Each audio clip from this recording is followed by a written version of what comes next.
Hello hi, তোমাকে আমি ভালোবাসি। হ্যালো বন্ধুরা, আশা করি সবাই ভালো আছেন, সুস্থ আছেন। আমার নতুন ব্লগে আপনাদেরকে স্বাগতম। হাই দাওর গো তোমার হাই, তোমাকে আমি ভালোবাসি, অনেক অনেক ভালোবাসি। ভালো এর থেকে আর কোনোদিন যাবে না। তোমার আমার সার্থক সারা জীবন যাবে। দিনাজপুরে আসতে পারি, পাগলা পাগলি সবাই নিয়ে একসাথে ঘুরতে ঘুরতে পারি। আজকের এই ব্লগে থাকছে নেমন্তন্ন। তো আমরা নেমন্তন্নতে যাচ্ছি।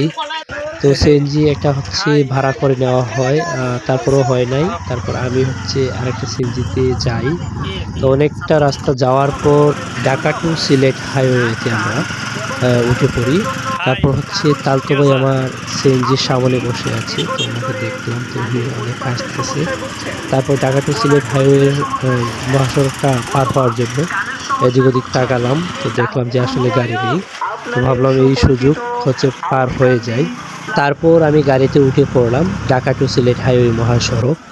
আমি এইখানে দিনারপুর উচ্চ বিদ্যালয়ে পড়েছি। আপনারা দেখতেই পাচ্ছেন বিদ্যালয়ের গেটটি ছিল। এখানে হচ্ছে একটা ফার্ম। প্রকৃতির দৃশ্য এতটাই সুন্দর ছিল যে কেউ দেখলে মুগ্ধ হয়ে পড়বে। চারপাশে এত সুন্দর সুন্দর গাছ এবং আঁকাবাঁকা রাস্তা দেখতে অনেকটাই ভালো লাগে। তো আমরা এসে পড়লাম দাদাদের বাসায় নেমন্তন্ন খেতে। দাদাদের বাসায় যেতে মাত্র আর 2 থেকে 3 মিনিট সময় লাগবে। তো আমরা হাঁটতে শুরু করলাম। আমি বর্তমানে নারায়ণদী ঠিক ঢাকা টু সিলেট হাইওয়ে মহাসড়কের পাশেই ছিলাম। তো এখান থেকে আসতেছি এবং পেছনের দিকটা এবং সামনের দিকটা এতটাই সুন্দর ছিল দেখার মতো। এবং দাদাদের বাসায় আর যেতে বেশি সময় লাগবে না। তো এসেও পড়লাম বাসায়। আমরা ঠিক দুপুরের খাবারের পর হচ্ছে দাদাদের বাসার সামনে যাই এবং ওইখানে হচ্ছে একটা ভাতিজা। তো ভাতিজাটা প্রচুর পরিমাণে দুষ্ট ছিল। কেদা ওর গো তোমার বলদা কেদা ওর খালি ঘুমাই লই করে ঘুমার খানি আর কি করবো, কিছু করার নাই। কিছুই করার নাই কেন? আসলাম তোমাদের এলাকায়, এসে অনেক কিছু দেখলাম, শুনলাম, জানলাম, বুঝলাম। তাই নাকি? কত কিছু খাইলাম, খাওয়ার কোনো শেষ নাই। তোমার কি করবা? অনেক ভালো। আমরা দাদাদের বাসায় নেমন্তন্ন খাওয়ার পর হচ্ছে আমাদের বাসায় চলে যাওয়ার জন্য প্রস্তুতি নিলাম। আমার পিছনে হচ্ছে আমার মার জেঠি ছিলেন, বর্দা সাইকেল নিয়ে চলে গেলেন। বৌদি হাই দিচ্ছেন এবং আমার চালতো ভাই হচ্ছে উনি বলতেছেন তাদের দাদা।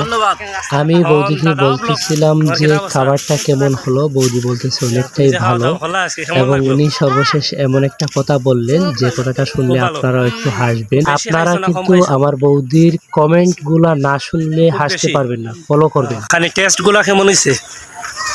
অনেক ফেভারিট, অনেক ফেভারিট হয়েছে। মাই গড, ফানি।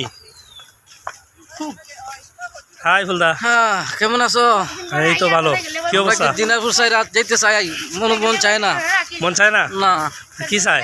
আমার মন চায় খালি শুভ নিরলি আমি ঘুরে ফিরে করি, গান বাজনা করি, দুতারা বাজাই। আর এই আমার নির্দেশনা, আর কোনো নির্দেশনা নাই। নির্দেশনা? কিতা অবস্থা তোমার? খুব ভালো, হ্যাঁ, খাওয়া দাওয়া যে করলা কেমন লাগলো? খুব ভালো লাগছে। খুব ভালো। বেশি খাইছো না কম খাইছো? খুব বেশি। আসলে আপনাদের বলবো কি, খাবারের টেস্টগুলা এত পরিমাণে ভালো ছিল, আমার কাছে খুবই ভালো লেগেছে এবং এতটাই ভালো আমি বৌদিকে বলেও আসছি যে প্রতিদিন করে আমার জন্য 1 ডিবি চাল দিবেন, যেটা হচ্ছে আমি সকালে অথবা বিকালে এসে খেতে পারি। আসলে রান্নাটা খুবই ভালো ছিল। ওনাকে আমার পক্ষ থেকে অসংখ্য ধন্যবাদ।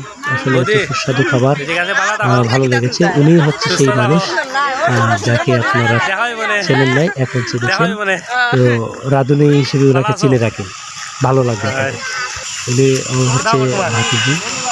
আপনারা যারা আমার মতো এরকম রান্না খেতে চান অবশ্যই চ্যানেলটি সাবস্ক্রাইব করে কমেন্টের মাধ্যমে জানিয়ে দিবেন আপনাদের মতামত, যে রান্নার সুস্বাদু খাবারের জন্য যাতে খেয়ে বৌদিকে সামনে নিয়ে আসা যায় এবং আরও আমরা যাতে পরবর্তীতে ভালো ভালো এরকম খাবার খেতে পারি, সেজন্য হচ্ছে আপনাদের সাপোর্ট প্রয়োজন। আপনারা যদি সাপোর্ট করেন তখনই কিন্তু আমরা এরকম ভালো ভালো খাবার সুস্বাদু খাবার খেতে পারবো। ফলো দিয়ে পাশে থাকবেন। ধন্যবাদ সবাইকে, ভালো থাকেন, সুস্থ থাকেন। পরবর্তী ভিডিওতে আপনাদের সাথে আবারও দেখা হচ্ছে।